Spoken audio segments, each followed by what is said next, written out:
Level playing ফিল্ডের দাবিতে ফেনীতে রিটার্নিং অফিসের সামনে অনশনে বসেছেন এক প্রার্থী। সেই সম্পর্কে আমরা সরাসরি জানবো। আমাদের সহকর্মী তানভীর চৌধুরী আমাদের সঙ্গে সরাসরি যুক্ত হচ্ছেন। তানভীর, ঠিক কী কারণে এই প্রার্থী অনশনে বসেছেন, রিটার্নিং কর্মকর্তারা কি বলছেন? রিশান, আমরা দেখেছি সকাল 8:30 থেকে ফেনী জেলা রিটার্নিং কর্মকর্তার যে কার্যালয় রয়েছে সেই কার্যালয়ের মূল ফটকের সামনে কিন্তু অনশনে বসেছেন গণ অধিকার পরিষদের ফেনী 2 আসনে যিনি ট্রাক প্রতীকের প্রার্থী হয়েছে তারিকুল ইসলাম ভূঁইয়া। তিনি এখানে বেশ কিছু দাবি তিনি আসলে এই অনশন কর্মসূচিতে তিনি করেছেন, অভিযোগও বলা চলে, বেশ কিছু অভিযোগও করছেন তিনি। তার দাবি, ফেনী 2 আসনে নির্বাচনে আসন্ন যে ত্রয়োদশ জাতীয় সংসদ নির্বাচন আগামী 12ই ফেব্রুয়ারি অনুষ্ঠিত হবে, সেই নির্বাচনে এখানে লেভেল প্লেইং ফিল্ড নেই। এছাড়াও আরো বেশ কিছু অভিযোগ তারিকুল ইসলাম এখানে তুলেছেন। আমরা দেখছি সকাল 8:30 থেকে তিনি এখানে অনশনে বসেছেন। এখানে তিনি প্লে কার্ডে লিখে এনেছেন প্রতিবাদ ও অনশন ঘোষণা।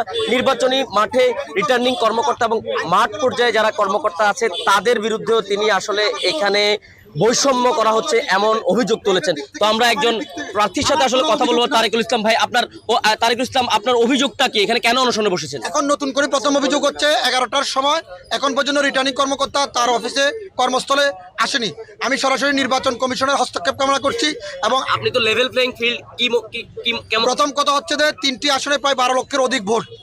সেখানে ছোট্ট একটি জেলা, মানে আমার জেলা শহর ফেনীতে যে নির্বাচনী আচরণবিধি লঙ্ঘন করা হচ্ছে প্রার্থীরা, এবং এক একজনের জন্য এক একটা আচরণবিধি দেওয়া হচ্ছে।